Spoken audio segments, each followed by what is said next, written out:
Okay, Yisru Chag Sameach to everybody. It's the day after Simchat Torah, or if you keep 2 days, like in Chutz La'aretz, it is actually Simchat Torah today. We are going to continue in our attempt to finish Tanakh. We're doing 2 prakim a day at this point. We're going to soon move over to 3. So we're in Sefer Shoftim, Prakim Tet and Yud 9 and 10. So last time we saw about Gidon, who saved the Jewish people, and now at the very end of the parak, right, we saw that he had 70 sons plus 1 son from a Pilegesh, from a concubine, whose name was Avimelech. So in this parak, we learn about Avimelech, and it's a very tragic story. First, Avimelech goes to his mother's family in Shechem, right, and asks them to try to convince all the other people in Shechem to accept him as a king, as a leader, as their leader. And they do so, and the people of Shechem do accept him as their leader, and they give him money, and with that money, he takes it and he hires hitmen, basically, or people, the way that the Tanakh puts it, rekim, anashim rekim, upochazim, which means basically very low life people, and he makes a sort of a private army, basically with the money that he got, and he goes, and this is terrible. He goes and he kills all 70 of his half brothers, Yerubal, Yerubal. Don't forget, it's the same person. His sons, except for one. One escaped, and his name was Yotam. So all the people of Shechem, except, as I said before, they actually coronate him as their king. And Yotam hears about this, hears that he was appointed as king over Shechem. Don't forget, Yotam is the one brother, the one son of Gidon that remains alive. And he goes to the top of Har Grizim, at the top of the mountain, the Grizim mountain, and he calls out to the people of Shechem. I guess he had a very loud voice, or somehow it was good acoustics. He was able to make his voice be heard to everybody. And he gives the following mashal, very famous mashal of Yotam. He says, the trees wanted to appoint a king over them. So they go to all the different, very chashuv trees. First, they go to the olive tree, and they say, "Will you be our king?" And the olive tree says, "Why would I do that? I have more important things to do. I have to produce my fruits and produce my fruit that gives shemen, gives oil." So they go to the fig tree, and the fig tree also says, "Why? I have this sweet fruit, the figs, and why would I, bother to become king when I can do something more important, or what I'm really made for? That is to give sweet fruits." And then they go to the geffen, to the vine, and the vine says more or less the same thing.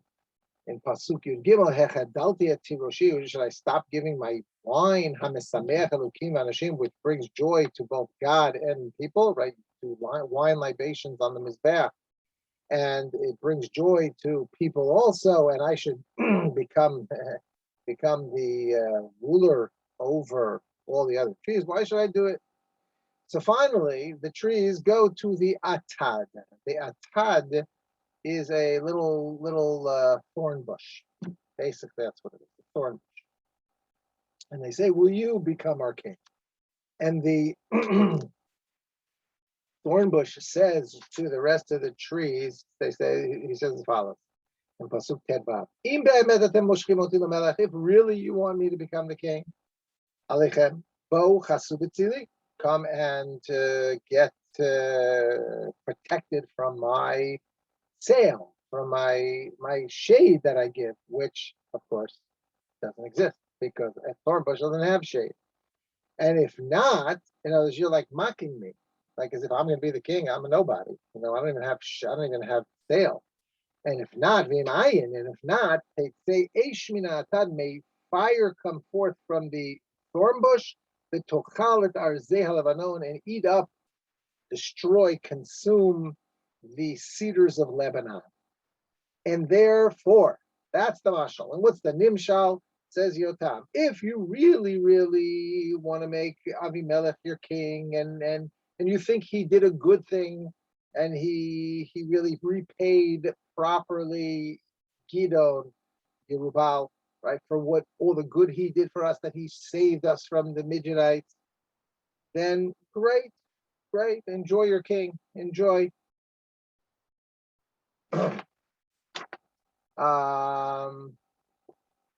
Right?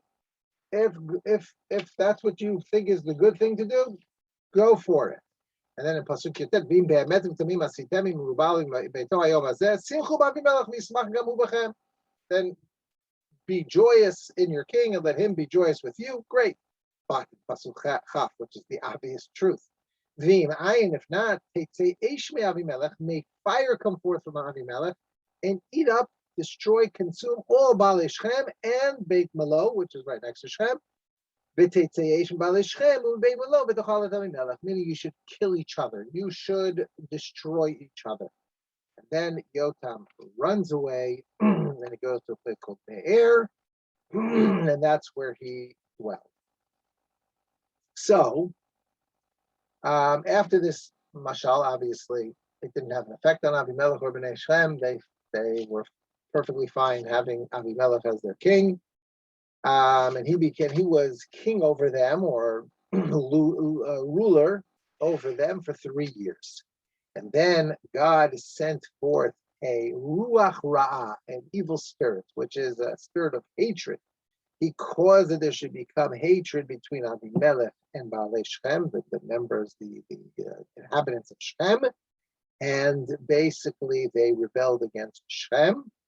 And it was all in order to, as the Tanakh testifies, in order to pay back Avimelech and Baalei Shechem for the murder of the 70 sons of Gidon Yerubal.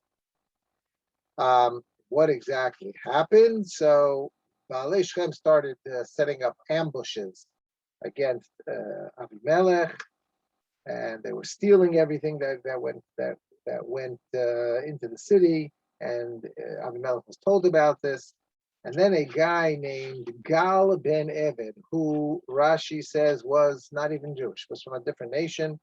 Gal ben Eved and his brothers come, and they pass through Shechem, and the people of Shechem basically liked him, and they put their trust in him, and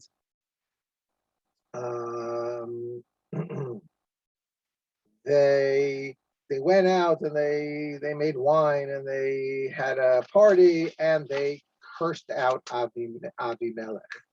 So Gal ben Eved, this non-Jew, who was amongst the sort of like he became like the leader of Baalei Shechem. He said in Pasuk Chavchet, Mi Avimelech u'mi Shechem ki navdenu. Who is this Avimelech guy? Why should we serve him? Hello, ben Yerubal u'zvul pikido.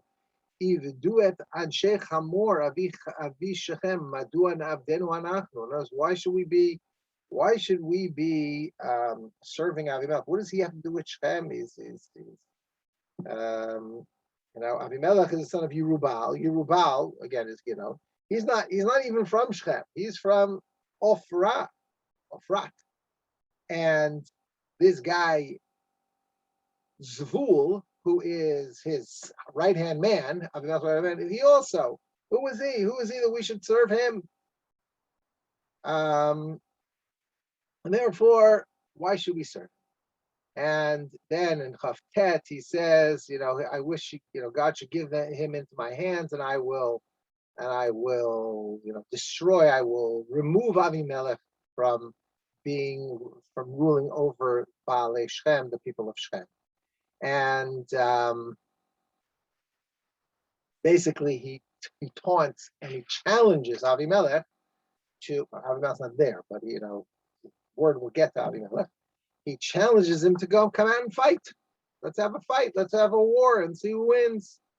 So Zavul, who is, we said, Avimelech's right-hand man, he was the Pakir. He was the guy who was basically in charge of the city of Shechem, mitam, right? From the perspective of Avimelech, he was like his appointee to rule over Shechem. And he heard about all this, and he sends messengers to Avimelech, and he tells him everything that happened with Gal Ben Eved, that he's making fun of you, he's cursing you, and all this kind of stuff. And therefore, he gives him advice of how to come. He should come in the middle of the night, and he should set up an ambush. And in the morning, you'll come and attack the city, etc., etc. So that's what actually happens. On Pasuk Lamed Daled, Avimelech and all his people travel through the night, and they set up an ambush against Shechem in four directions. Arba Rashim, 4 heads, which means 4 directions. And Gal Ben Eved comes out to the gates of the city, to the entrance to the city, and Avimelech and all the people come out of their ambush. And Gal sees them, and he thinks, I'm sorry. Oh, that's right. And he says to Zul, don't forget, Zul is the one who's actually in charge of Shechem. He's actually in Shechem. He's the one who heard what Gal was saying, and he sent word to Avimelech. So Gal is there at the entrance to the city, and he sees something going on there on the mountains. So he says, I see something happen. I see some, people coming from the mountains. And Zavul, who, don't forget, it's on Avimelech's side, he says, no, all you see is some shadows. Shadows of the mountain is nothing. It looks like people, but it's not really people. And Gal continues and says, no, I really think I see people coming down from the mountains. And Zavul, says to him in Pasuk Lamed Het, aha, ayefo picha, where's your mouth? Asher tomar mi Avimelech ki navdenu. Oh, you were taunting Avimelech and saying, who is he that we should serve him? Yeah, that's who's coming down the mountain. Go, you challenged him to a war. Go out and go fight him right now. So Gal comes, takes his army and goes out to fight Avimelech, and Avimelech totally routs him, and many people are killed in this battle. And Zavul, again, who's Avimelech's right-hand man, who's his governor in Shechem, kicks out Gal and all of his people from Shechem. And the next day, okay, the war's over. The next day, the people of Shechem, whoever was left after this battle, go out to the fields to take care of their fields. And Avimelech takes his people, his army, and he splits them up into three heads, right? 3 attacking, troops, let's call it. And he sets up an ambush. And when the people come out to tend to their fields, he attacks them. Avimelech attacks them and attacks the city. And he really basically totally destroys everybody from Shechem and destroys the city. And Mamash, as it says in Memhei, he basically destroys the whole city of Shechem and puts salt over it, which I guess is a sign of, this is gone, this is finished, this whole city is destroyed. So there was a city or a village right next to Shechem called Migdal Shechem. So they go and they hide in some tsariach. What's a tsariach? Either a forest or some kind of a fortress or some other place where they hid in Beit El Brit. That's the name of the place. They went and they ran to somewhere else and they hid out. And Avimelech hears about this, right? And they run after them. And what Avimelech does with his troops, with his 100 men, he cuts down branches and tells everybody else to do the same thing. And they all of his men cut down branches and they take it and they bring it over to this tzariach, to this building, whatever exactly it is. Again, it's different mafarshim, or again, some mafarshim say it's even a forest. They go there and they set it on fire and they kill all the people of Migdal Shechem, who had about 1,000 people, men and women, who had run there to escape from Avimelech. And then Avimelech goes to the next place, which is called Tevetz, again, another city surrounding Shechem, and he encamps on it and he captures it. Now, in Tevetz, there was a strong fortress, a strong tower that they had inside the city, and everybody, all the people of the city, run to that tower and hide out there. And they go to when they went to the roof of this big fortress, and Avimelech goes in and goes to this migdal, to this fortress, to this tower, and he fights against the people who are in it. And he goes to the door in order to burn it. He thinks he's going to do the same thing that he did to the other one, that he's going to burn it and burn everybody in it alive. And at that moment, when he gets closer, Avimelech gets closer to the door, a woman takes some kind of a piece of stone, some kind of a heavy stone, and throws it on his head and cracks his skull open. And quickly, Avimelech, I guess with his last few breaths, he says to his nar, right, his young assistant, he said, "Take out your sword and kill me, because I don't want anybody to say that I was killed by a woman." And he dies there. And the last three psukim, everyone saw that Avimelech was dead, and Avimelech was dead, and therefore they all went home.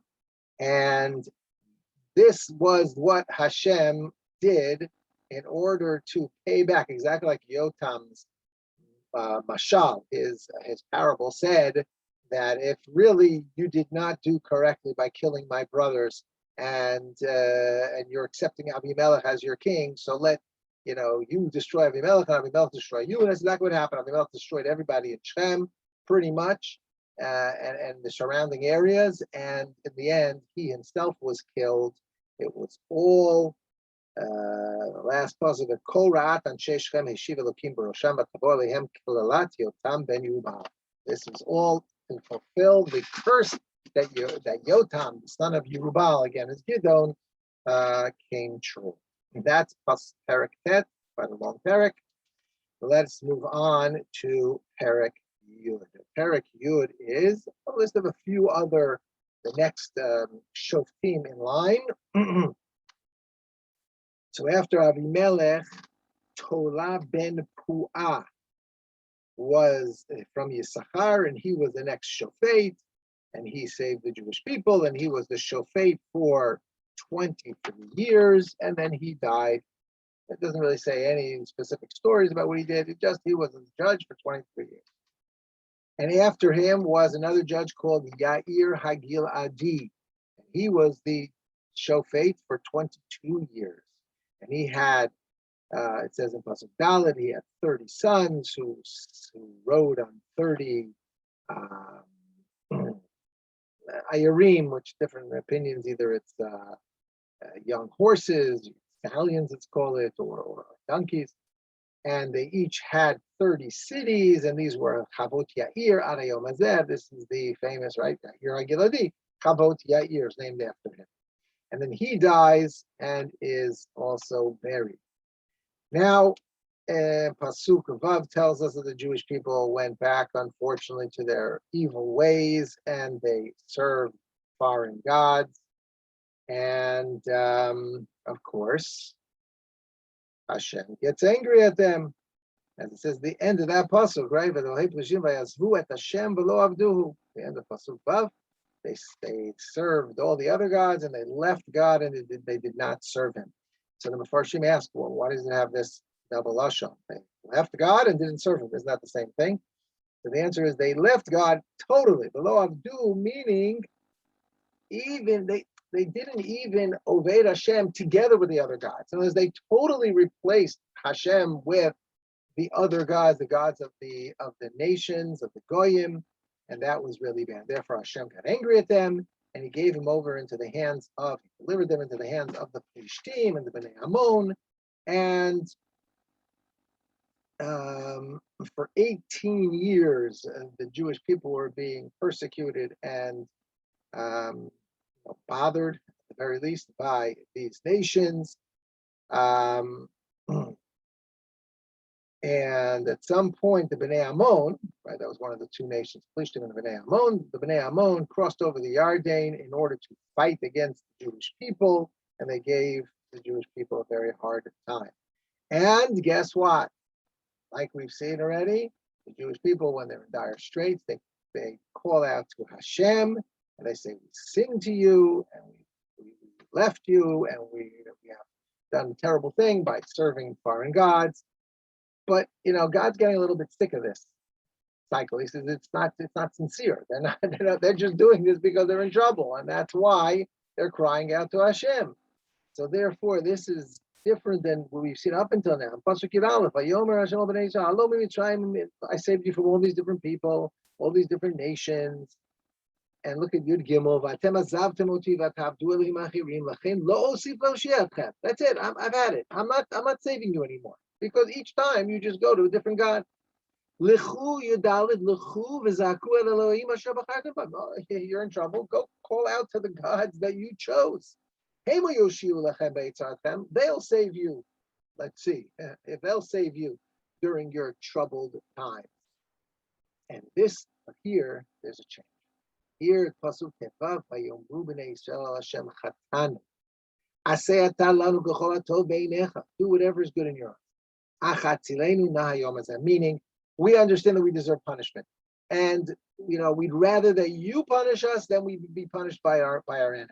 Meaning, we really, in this time, we're sincere. And look what it says in the next passage. They didn't just say it; wasn't just lip service. They actually removed all the foreign gods that were in their midst. Do it Hashem, and they served Hashem. That is a very, very difficult pasuk. It sounds like Hashem's nefesh katzar became short, meaning he couldn't take it. Ba'amal Yisrael, because of the Amal Yisrael. What does that mean? So there's three different opinions that I found in the Farshim. Rashi says, if to say HaKadosh Baruch Hu couldn't suffer anymore, seeing the troubles of the Jewish people, meaning even though he said he's not going to save them, but he had to give it because he loved them so much, and he saw how difficult of a time they were having, that he said, I'm gonna save them anyway. The Radak, in the name of the Rambam, interesting, he quotes the Rambam, who says that no, the pasuk means Hashem stopped. Tiktzar nafsho means that he held back from continuing and persecuting the Jewish people, and you then would have to explain ba'amal Yisrael, but tiktzar nafsho ba'amal Yisrael, as if me'amal Yisrael. Tiktzar nafsho meaning he stopped, he held himself back from amal Yisrael, from causing the Jewish people to be be'amal. Amal again meaning to be in trouble, to be persecuted. The last explanation is the Metzudas David, who says, "Katzra ritzono shel makom b'davar amal Yisrael milharbot amalav." It's really similar to the Rambam, that Hashem, no longer desired to cause trouble to the Jewish people, meaning he basically, regretted, so to say, he changed his mind, and he said he's not going to save them, and he actually decided to save them. So what happened? So the next two psukim just start to tell us about the war that subsequently happened after this whole, back and forth between Hashem and the Jewish people. The Bnei Ammon gather all their troops together to fight the Jewish people. And look at the last passage.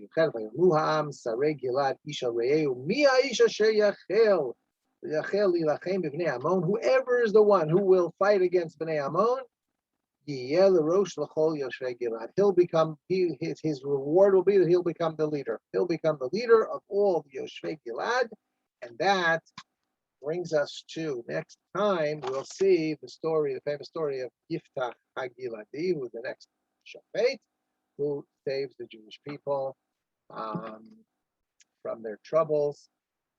And we'll see you tomorrow.